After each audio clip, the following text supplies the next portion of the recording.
And the reason why is there's already laws on the books to protect people like that. This is something that's already been addressed. So doing this, number one, is kind of virtue signaling. It's right-wing virtue signaling, saying, hey, look, I know how many people at home, when they see these clips, they look at somebody's car, like have a water bottle thrown at it, or somebody goes up trying to bust in the windows, and you get angry, and you want to just run them over and just give them that right to, like, they're blocking traffic. Well, they're not going to block my Ford F-150, right? It's virtue signaling, drumming up the base. And number two, it's to put out harsher penalties for protesters. Up to 10 years in prison for having participated in a riot. Actually, no, we still have some news stories I wanted to go through. About an Oklahoma law that makes it easier to run over protesters. Oh, there we go. Ryan, do you remember this? No, this is the first time I ever been. I didn't even, because I look at the maps and stuff, and I was like, didn't seem like there's anywhere I could have fallen, but like, yeah, that was it. That's crazy. Ryan Knight was paralyzed at a Black Lives Matter protest last summer in Tulsa. A new law in his state could make protesting a lot more dangerous. So I felt like right around here, huh? You feel like right? Damn. The group had been marching through town with a police escort. The police claimed... Do I like that emote? Is that Sansol as a tomato? Sansol does get pretty red when he gets angry. So I think it's pretty accurate. Also, thank you so much for the tier 1, Cornelius. It's not Sansol? I'm pretty sure that's Sansol. Looks like Sansol to me. Demonstrators veered off the designated route and onto the highway. Yeah, actually, we came up that street, didn't we? We had to have. Yeah, I don't remember anything. That's crazy. Videos taken at the protest last year show a chaotic scene. This angle shows some protesters were trying to let the car through before some started attacking it.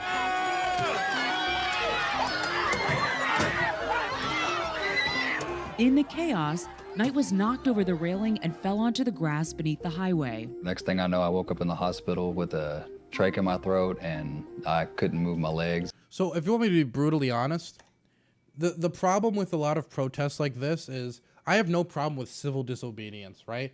Obviously, like blocking the road, you're going to get people pissed at you, but I understand why people do it.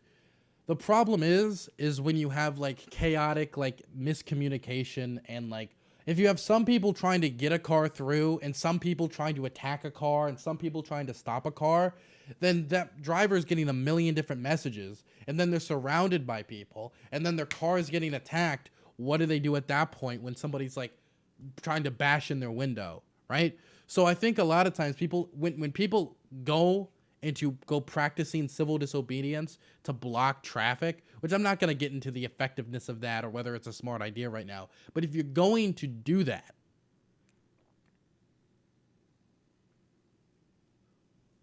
like just have your plan like straight, have your story straight. Like, we're not letting any cars through, or we will let cars through, or we're definitely not going to attack these random individuals trying to get through, because that type of chaos will cause these events.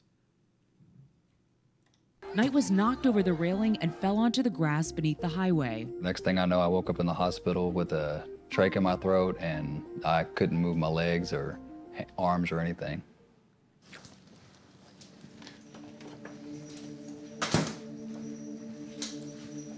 Sit. Good girl. It's okay. Come here.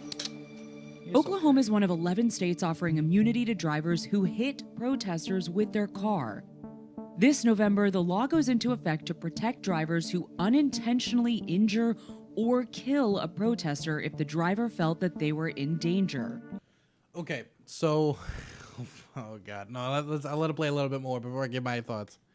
The law also punishes people found guilty of participating in riots with up to 10 years in prison. A riot in Oklahoma can be any 3 people who use force or threaten to use it. Oklahoma State Senator Shane Jett sponsored the legislation and sees it as a response to the Black Lives Matter movement. Why did you sign on to this bill, HB 1674? We had a specific situation where a family was caught in a riot situation where they were feared that their windows would be busted out and that they would be hurt. And so they felt like they needed to escape and didn't feel like they could escape from that situation, and they were in danger. And so really the decision was, do we stand up for people who are disrupting? As I believe that you have the right to protest, you have the right to petition the government for redress of grievance, but you don't have the right to terrorize citizens while you do that. And so what we wanted to send a very strong message was law-abiding families in Oklahoma have the right to be safe and have the backing of the legislature, that they do not have to be terrorized in their own car, and they can extract themselves in somewhere where they literally have the right to self-defense. Tulsa County District Attorney Steve Kunzweiler said in a statement to Vice News that he was concerned about people taking advantage of the law. In Ryan Knight's case, Kunzweiler says he declined to prosecute the driver because existing laws already allowed that driver to protect himself and his family. So that's the thing, right? In the majority of these cases, if a car is getting surrounded and they're trying to bash in the window, or they're trying a situation like that and you try to drive through slow, they don't like hit the gas and run over 20 people. And you saw that car didn't like speed away. It like went at a speed that would give most people reasonable time to like move out of the way or get pushed away from the car. Like he wasn't like just rolling over skulls, right? There's a reason he wasn't prosecuted. And the reason why is there's already laws on the books to protect people like that. This is something that's already been addressed. So doing this, number one, is kind of virtue signaling. It's right-wing virtue signaling, saying, hey, look, I know how many people at home, when they see these clips, they look at somebody's car, like have a water bottle thrown at it, or somebody goes up trying to bust in the windows, and you get angry and you want to just run them over and just give them that right to, like, they're blocking traffic. Well, they're not going to block my Ford F-150, right? It's virtue signaling, drumming up the base. And number two, it's to put out harsher penalties for protesters, up to 10 years in prison for having participated in a riot. Is a pretty extensive punishment. That means you go in at age 20, you get it out at max age 30, which that is just one charge, because most likely if you're being charged, you're going to have multiple charges against you that could get you even longer time than that. So it's a combination of these bills to not only punish these protesters more, which of course, if you're busting people up or attacking people, you should have penalties. I don't think that the extent this bill is going is necessary, and I think it's virtue signaling. And the scary part of it is, if it's just virtue signaling, then who cares? Just ignore it. But people could try to take advantage of this bill, where they run over protesters with this bill as new backing on top of already existing law, to say, well, I was scared for my life. Someone threw a water bottle and then I ran over 20 people. Yeehaw, cowboy.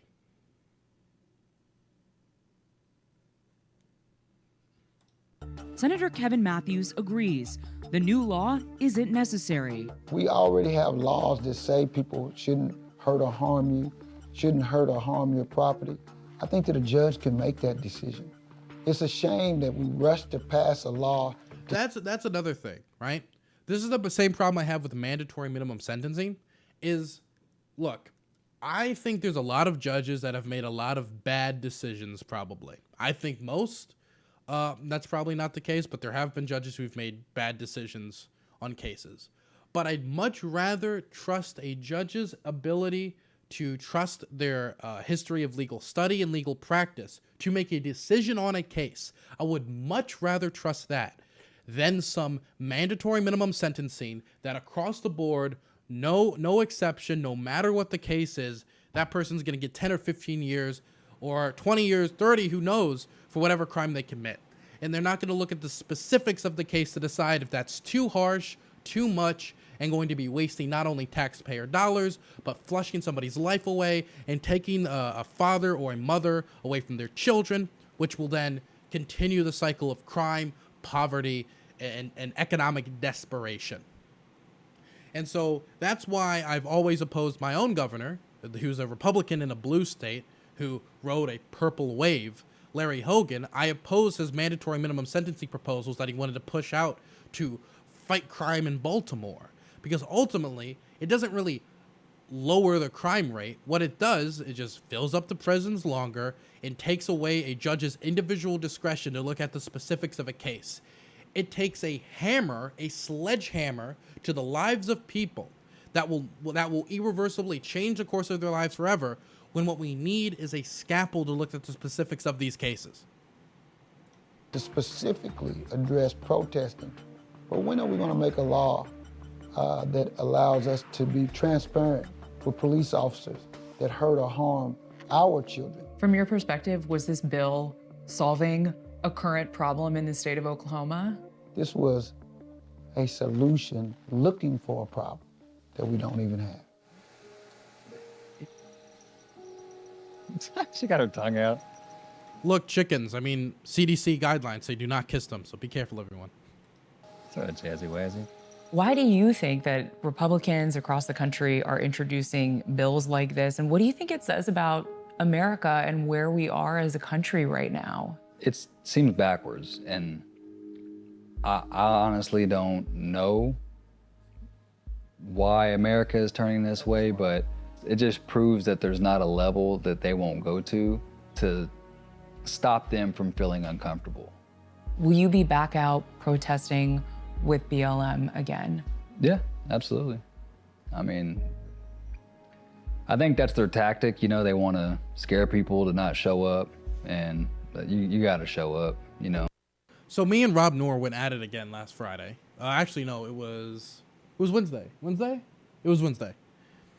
And one of the things we talked about was, like, I talked about how overall the Black Lives Matter protest movement was overwhelmingly peaceful. And then over 93% of it was peaceful. And then he tried to highlight the 7% and, like, talk about how big that number was.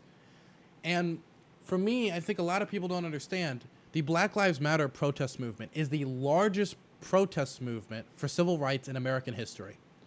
And a lot of people don't know that every single time there's been struggle for civil rights in this country, the vast majority of the protests have been peaceful, but there was a section where riots occurred. This also happens in every country in the world.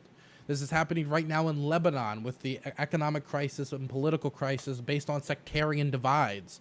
You can look at the protests in Hong Kong where the vast majority were peaceful, but there was literally a guy lit on fire at one point. People were shot like that. It was not completely peaceful, lovey-dovey, right? We can look at protests in Chile, protests in Peru, protests in Haiti, protests all around the world. And the vast majority of these people are not violent people. They are just trying to address the diseases that are in their country, whether that disease is corruption, whether that disease is poverty, whether that disease is racism, police brutality. Like in Nigeria, for example, police brutality is a huge problem. And in the United States, it's the same case. And a lot of people try to point to MLK and Martin Luther King's movement. And they say, well, why don't people do it like that way? Well, today, the vast majority of people are, over 93%. But during then, it wasn't all lovey-dovey too. There was something called the ghetto uprisings, which I think was over like 200, and this is almost the exact number I think Rob Noor used for the modern amount of like riots there were. It was like over 200 or something events. The ghetto uprisings, 1960s, 1964. I forget what they were called. They were called the ghetto riots. The ghetto uprisings was something completely different. That was in World War II. The ghetto riots were from 1964 to 1969. They were multiple riots due to police brutality and racism and the era of segregation. So it's almost like that this has happened through every time there's social strife in the country. Rioting is a symptom of a disease. That disease could be poverty, it could be segregation, it could be racism, it could be corruption, it could be anything. Police brutality. Many times it's many things. But you don't deal with a symptom by just like wagging your finger at it saying how bad that is. You deal with the symptoms of a disease most effectively by directly targeting the disease, which in this case in the United States would be police brutality, would be racism, would be addressing these things directly. So passing laws like this when we already have laws on the books does nothing but give prosecutors more tools to put more people in prison for longer periods of time. That is unnecessary. Virtue signal. And probably discourage people from protesting. I mean, that's what I got to do every day anyway. Just wake up and show up, you know. I didn't do that for a while. You know, I do it some days, I don't do it other days, but you know, at the end of the day, you know, we're not dead. You know, we're still living, so we have to show up and do something. And if you believe in something, you should continue doing it. And if I didn't show up, then I feel that, you know, me being in a chair would be for nothing. Good segment. Terrible law.